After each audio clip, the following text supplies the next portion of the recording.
আজকে আমাদের সুপ্রিম কোর্টের সিনিয়র অ্যাডভোকেট মাসুদ আর সোবহান স্যার উনি একটি রিট পিটিশন দাখিল করেছেন আমাদের সুপ্রিম কোর্টের একটি ডিভিশন বেঞ্চে মাননীয় বিচারপতি এ কে এম আসাদুজ্জামান এবং মাননীয় বিচারপতি মাহবুল ইসলামের বেঞ্চে এই রিটটির শুনানি হয়েছে। শুনানি আনতে মাননীয় বিচারপতি রুল ইস্যু করেছেন এবং একটি অন্তর্বর্তীকালীন আদেশও দিয়েছেন। রুলটি জারি করা হয়েছে এই মর্মে যে বাংলাদেশ ব্যাংক বেক্সিমকো গ্রুপের এবং সালমান এফ রহমানের যেই সকল কোম্পানিতে শেয়ার আছে সেই সব কোম্পানির লোন সংক্রান্ত তথ্য কেন প্রদান করবেন না, এবং একই সাথে বেক্সিমকো গ্রুপের এই প্রপার্টি ম্যানেজ করার জন্য আপনার রিসিভার অ্যাপয়েন্টমেন্ট করা হয়েছে এবং এই প্রপার্টিটাকে অ্যাটাচ করা হয়েছে, এবং একই সাথে বাংলাদেশ ব্যাংকে পদক্ষেপ নিতে বলা হয়েছে যে যাতে বিদেশ থেকে পাচারকৃত অর্থ এই বেক্সিমকো গ্রুপের ফেরত আনার জন্য ব্যবস্থা গ্রহণ তারা করে, এবং এই মর্মে যাতে 4 সপ্তাহ পরে একটি রিপোর্টও দাখিলের জন্য বলা হয়েছে। বাংলাদেশ ব্যাংক অন্য সকল ব্যাংক থেকে তথ্য নিয়ে তারপর রিপোর্টটি সাবমিট করবে। না, কোনো নাম ওনারা মেনশন করেননি, ওনারা খালি বলেছেন যে বাংলাদেশ ব্যাংক যাতে রিসিভার অ্যাপয়েন্টমেন্ট করে to deal with the properties and attach the properties of Beximco Group. ওইটাও বাংলাদেশ ব্যাংকে নির্দেশ দেওয়া হয়েছে।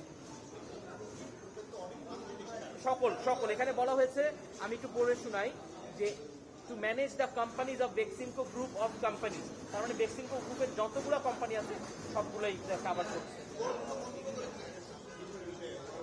না, কোর্ট কিছু মন্তব্য করেনি। কোর্ট বলেছে যে হ্যাঁ এসব জিনিস তো খতিয়ে দেখা দরকার আছে, আমাদেরকে কোর্ট শুনতে চেয়েছেন, আমরা বলেছি যে ঠিক আছে এগুলোতে এক্সামিন হওয়া দরকার। জি না, রুল না, রিসিভার নিয়োগের বিষয়ে নির্দেশনা প্রদান করা হয়েছে যেন রিসিভার নিয়োগ করা হয় এবং প্রপার্টিটা অ্যাটাচ করা হয় বেক্সিমকো গ্রুপের property group of company. Attach বলতে বলা হয়েছে এখানে এটা সংযুক্ত রাখার জন্য আপাতত, যে আলটিমেটলি ডিসিশনের পরে এক্স্যাক্টলি রিসিভারের অধীনে থাকে।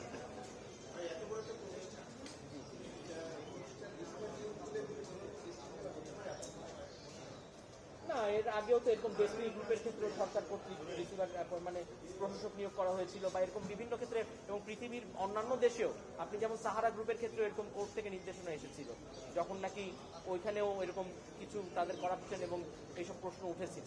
সেটা হতে পারে, এটা কোনো অসুবিধা নেই, এবং রিসিভার হয়তো তার সাহায্যের জন্য সেখানে উনি তার লোকবল পরিচালনা করতে পারেন। না না না না না এরকম কোনো কিছু প্রেয়ারে নেই, এই আর কি।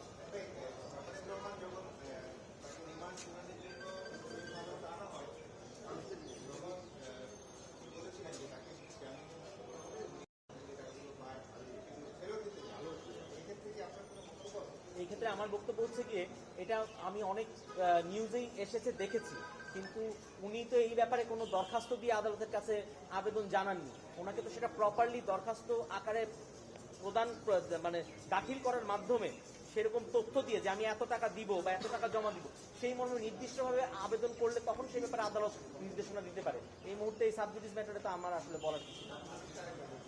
আদেশটা হচ্ছে গিয়ে রুল ইস্যু করা হয়েছে যে বাংলাদেশ ব্যাংক যাতে বেক্সিমকো ফার্মাসিউটিক্যাল লিমিটেড এবং অন্য সকল বিজনেস প্রতিষ্ঠান মানে ব্যবসায়িক প্রতিষ্ঠান অফ বেক্সিমকো গ্রুপ এবং সালমান এফ রহমানের মালিকানাধীন প্রতিষ্ঠানের লোন সংক্রান্ত ব্যাপারে তথ্য প্রদান করেন, কেন তথ্য প্রদান করবেন না সেই মর্মে রুল জারি করা হয়েছে, এবং নির্দেশনা হিসেবে প্রদান করা হয়েছে যে রিসিভার অ্যাপয়েন্টমেন্ট করার জন্য সকল বেক্সিমকো গ্রুপের সকল কোম্পানির, এবং নির্দেশনা প্রদান করা হয়েছে বাংলাদেশ ব্যাংক যেন এই পাচারকৃত অর্থ বেক্সিমকো গ্রুপের ফেরত আনার জন্য রিপোর্ট পেশ করে।